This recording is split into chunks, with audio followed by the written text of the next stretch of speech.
네, 오늘은 신약성경 23쪽입니다. 마태복음 14장 말씀 봅니다. 마태복음 14장 1절부터 12절까지 마태복음 14장 1절부터 12절까지 한 절씩 저와 여러분이 교독하겠습니다. 14장입니다. 그때에 분봉왕 헤롯이 예수의 소문을 듣고 그 신하들에게 이르되 이는 세례 요한이라. 그가 죽은 자 가운데에서 살아났으니 그러므로 이런 능력이 그 속에서 역사하는도다 하더라. 전에 헤롯이 그 동생 빌립의 아내 헤로디아의 일로 요한을 잡아 결박하여 옥에 가두었으니 이는 요한이 헤롯에게 말하되 당신이 그 여자를 차지한 것이 옳지 않다 하였습니다. 헤롯이 요한을 죽이려 하되 무리가 그를 선지자로 여김으로 그들을 두려워하더니 마침 헤롯의 생일이 되어 헤로디아의 딸이 연석 가운데에서 춤을 추어 헤롯을 기쁘게 하니 헤롯이 맹세로 그에게 무엇이든지 달라는 대로 주겠다고 약속하거늘 그가 제 어머니의 시킴을 듣고 이르되 세례 요한의 머리를 소반에 얹어 여기서 내게 주소서 하니 왕이 근심하나 자기가 맹세한 것과 그 함께 앉은 사람들 때문에 주라 명하고 사람을 보내어 옥에서 요한의 목을 베어 그 머리를 소반에 얹어서 그 소녀에게 주니 그가 자기 어머니에게로 가져가니라. 요한의 제자들이 와서 시체를 가져다가 장사하고 가서 예수께 아뢰니라. 아멘. 할렐루야, 반갑습니다. 네, 추석 명절 잘 보내고 오신 줄로 믿고 또 앞으로 남은 2022년 이제 남은 한 해도 하나님께서 여러분의 영혼을 붙들어 주시고 또 영육간에 강건한 복, 형통한 복 주시기를 예수님의 이름으로 축복합니다. 아멘. 오늘 말씀은 세 가지로 정리해서 묵상하겠습니다. 첫 번째, 영적으로 무지할 때 그때 오해와 불신이 생겨납니다. 여러분 사람이요 세상에서도 오해하는 일이 많죠. 우리나라는 그 정치적으로 계속 예전부터 서로 간에 오해를 하고 또 서로 간에 불신해서 동서가 또 남북이 아직도 남북은 전 세계에 유일하게 남은 분단 국가로 지금 남아서 으르렁거리고 있습니다. 참 불행한 일이지요. 근데 실제로는 이게 영적인 무지 때문에 예수님을 알지 못하기 때문에 생기는 문제라고 영적인 진단을 할 수 있습니다. 오늘도 그 내용이 오늘 나오고 있는데요. 1절, 2절에 보면 왕이 한 명 나오는데 헤롯 왕입니다. 예수님 당시에 왕이에요. 이 사람 이름이 헤롯 안티파스인데 이 사람이 참 악한 왕이었어요. 자기 동생이 있는데 빌립이라고 하는 동생이 있는데 이 빌립의 아내 말하자면 자기 동생의 처죠. 동생의 처를 제수씨를 자기 처로 만듭니다. 그러니까 엄청 악한 왕이죠. 근데 이런 일로 세례 요한이 공격을 바른 말을 했습니다.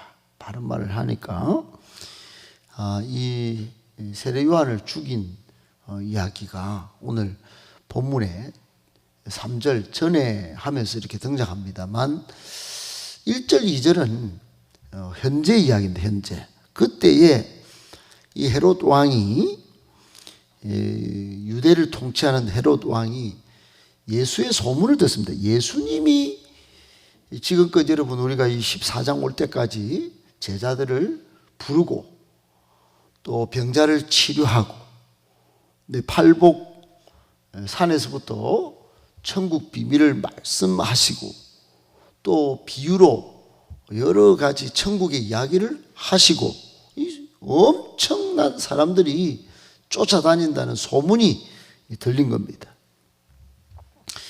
그 소문을 듣고 세 가지 오해를 합니다. 세 가지 오해. 하나는 이 사람은 예수가 아니라 사실은 세례 요한이다. 이런 착각을 합니다. 두 번째는 죽은 자 가운데서 살아났다. 안 그러면 이 인간이 이런 일을 할 수 없다. 그런 오해를 합니다. 세 번째는 내가 죽였던 세례 요한의 능력이 귀신의 영으로 나타나서 예수 안에서 지금 역사하고 있다. 이렇게 생각을 하고 2절에 보니까 그 신하들에게 막 쪼잘쪼잘 이야기한 겁니다. 2절 읽어보면 이 세 가지 오해를 하고 있다는 것이 드러납니다. 이 사람은 세례 요한이다. 죽은 자 가운데서 살아났으니 이 사람은 세례 요한의 귀신이 영이 그 속에서 나타나는 것이야. 그렇게 이야기를 했습니다. 한마디로 헤롯은 세례 요한이 죽어서 귀신이 되었고 이제 예수라는 사람, 젊은 예수라는 사람 속에 쑥 들어가가지고 그 예수가 귀신의 몸을 입고 돌아다니면서 권능을 나타내고 지금 천국에 대한 이빠른 소리를 해야 된다. 이렇게 생각한 겁니다.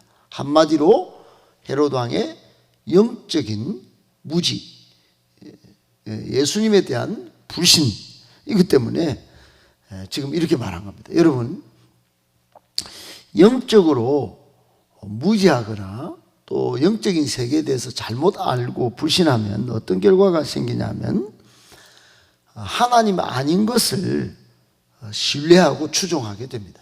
하나님 아닌 것.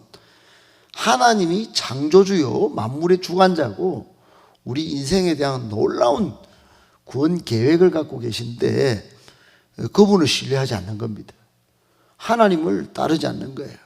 그러니까 다른 어떤 것이 내한테 복 주고 내한테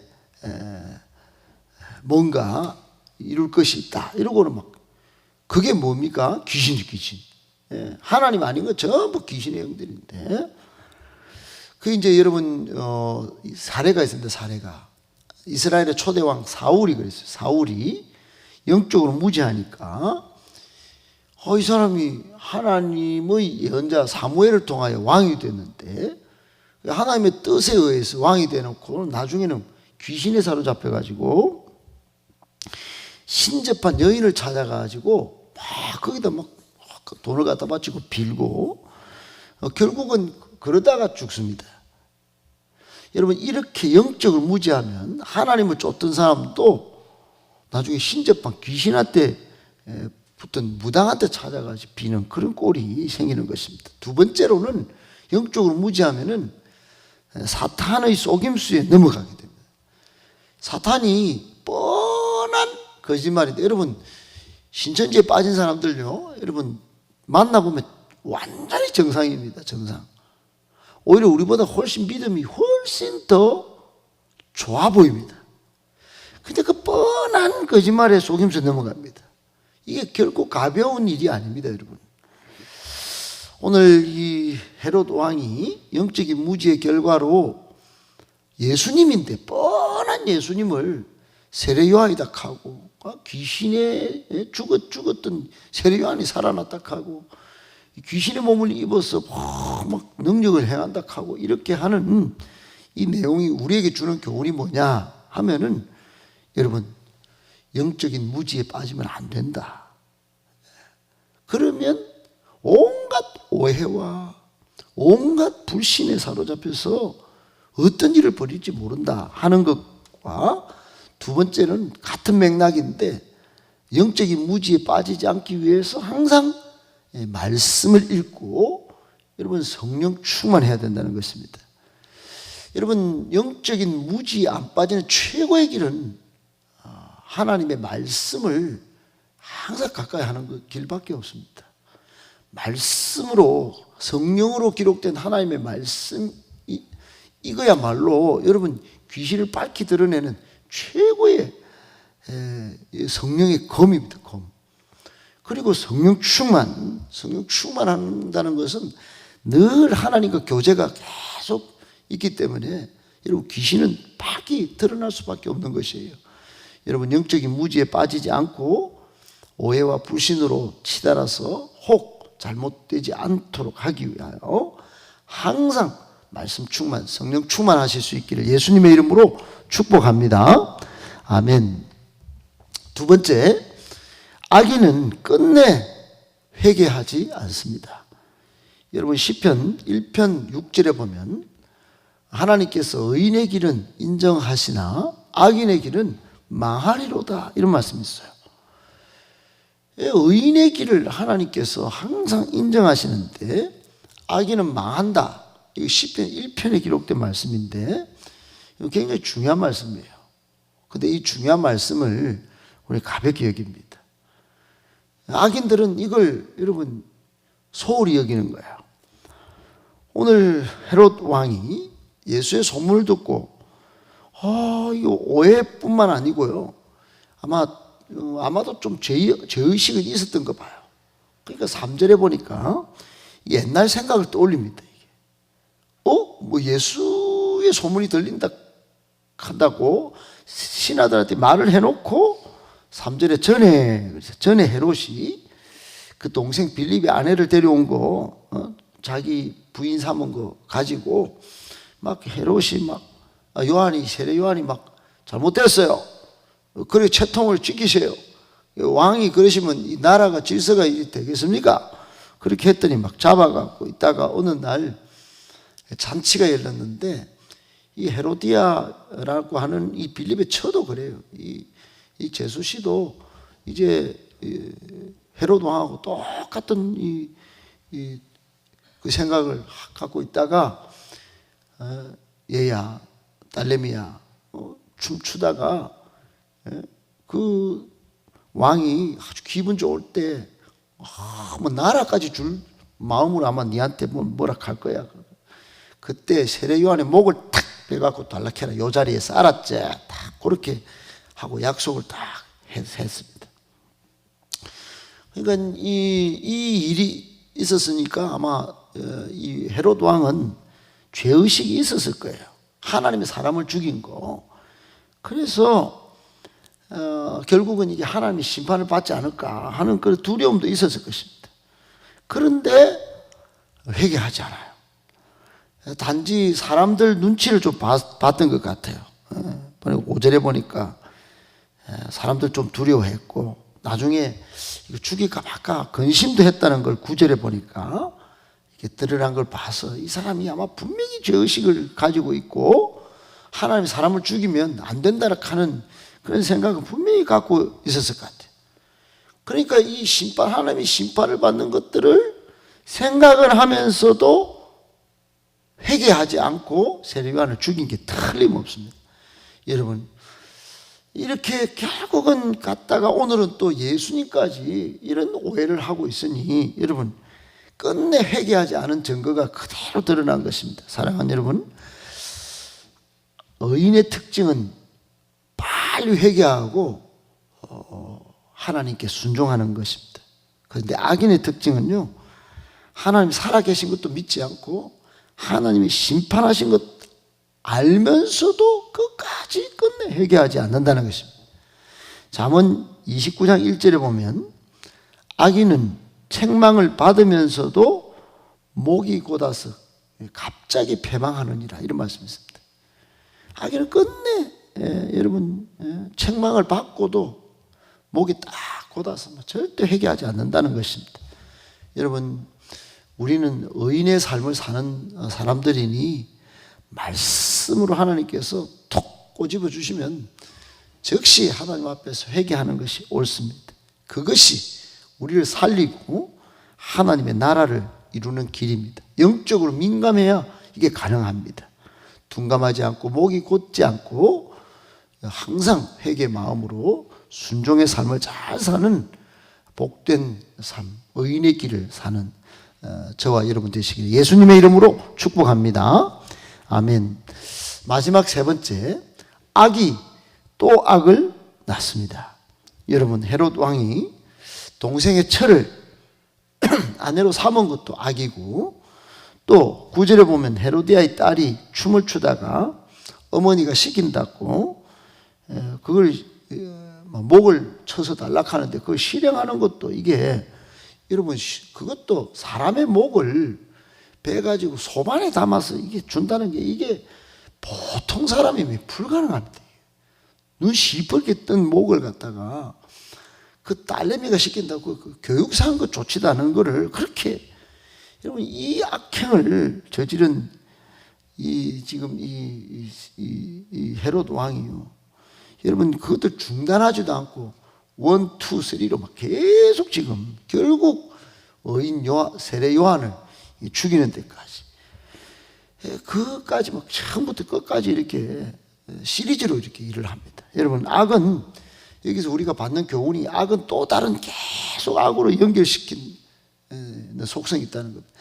아담이 범죄한 후에 여러분 부인을 그렇게 오해하고 부인은 또 남편을 오해하고 결국은 아이 때 가서 가인이 자기 동생을 죽이는 것까지 계속 악이 전수가 됩니다. 그래서 여러분 데살로니가 전서 5장 2절에 22절에 보면 악은 그 모양이라도 버리라 이런 말씀입니다. 모양이라도 조그만 모양이라도 악은 빨리 끊어치고 빨리 버리는 것이 사는 길입니다. 여러분 이 단순한 교훈인 것 같지만 너무 중요한 말씀 오늘 악에 대해서 많이 묵상해 봤는데 우리가 악해서 악하다는 것보다는 여러분 악의 영이 항상 우리를 침투해서 넘어뜨리려고 하기 때문에 이것을 영적으로 경계하자는 말씀에서 오늘 본문을 이렇게 묵상해 보는 것입니다. 꼭 기억하시고 악이 또 악을 낳는다는 것 기억하고 항상 선을 쫓고 낙심하지 말고 십자가의 삶을 사는 저와 여러분 다 되시기를 예수님의 이름으로 축복합니다.